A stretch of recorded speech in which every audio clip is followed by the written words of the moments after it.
नमस्कार, विणास किचनमध्ये स्वागत आहे आपलं.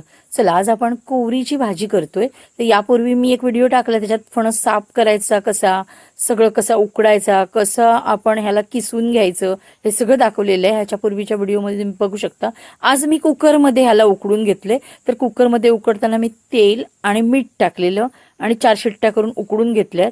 आणि आज पण मी किसणीवर जसं किसून घेतलं, त्याच्यामुळे व्यवस्थित असा मोकळा मोकळा हा फणस असतो ना, तो होतो. तर फोडणीत बघा, आपण कांदा टाकलाय, त्याच्यानंतर आपण लसूण टाकली आहे आणि छान अशी फोडणी परतून घेतोय बघा. तर कांदा चांगला असा आपण भाजेपर्यंत परतून घ्यायचा. आणि त्याच्यानंतर आपण इथे आपलं जे मालवणी वाटण आहे ते थोडंसं टाकतोय, जास्त नाही टाकायचं. जसं आपण उसळींना वगैरे टाकतो ना, तसं नाही मी टाकणार आहे. अगदी थोडंसं, आणि जाडसर वाटतो आम्ही थोडं हे. आणि इथे बघा, ते वाटण सुद्धा छान परतून घेतलंय.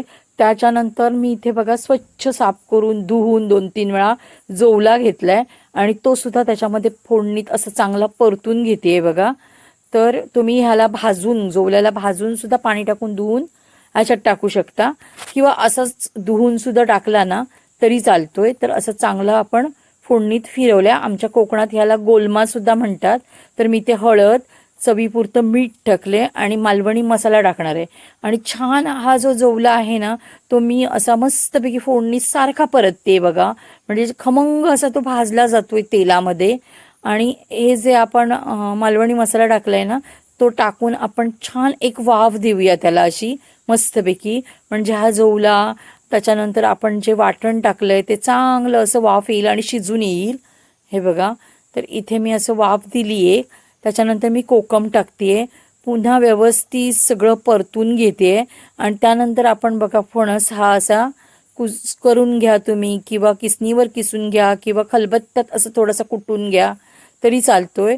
तर असं बघा, आपण फणस हा किसणीवर किसून घेतलेला आहे आणि मस्तपैकी मिक्स करते. फक्त एवढंच झालंय, यावेळेस जो मला फणस मिळाला ना, तो थोडा उकडल्यानंतर, म्हणजे कुकरमध्ये मी उकडलाय, त्यामुळे त्याचा कलर तांबूस झालेला, पण चवीला तर खूप छान भाजी झालेली, मस्त लागत होती चवीला. तर तुम्ही जर माझ्या चॅनेलवर नवीन असाल तर माझ्या चॅनेलला लाईक, शेअर, सबस्क्राईब करायला विसरू नका.